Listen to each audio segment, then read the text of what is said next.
So as always, no dis lawnmower man here. Africa, dis Norwich and Sandringham. Really don't think so.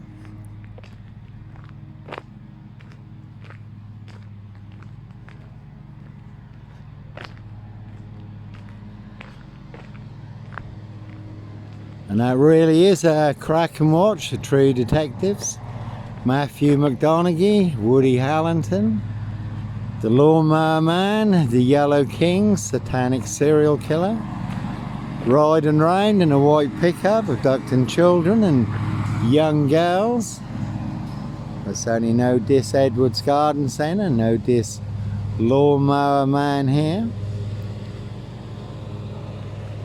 And if you do look up Vice True Detectives or the real True Detective, that is disclosed in police interviews and statements how people transformed during satanic ritual abuse and sacrifices when they become hosts to ET demonic entities and demon spirits. And again, no Black Panther, Puma, Jaguar, Cougar, serial killer here.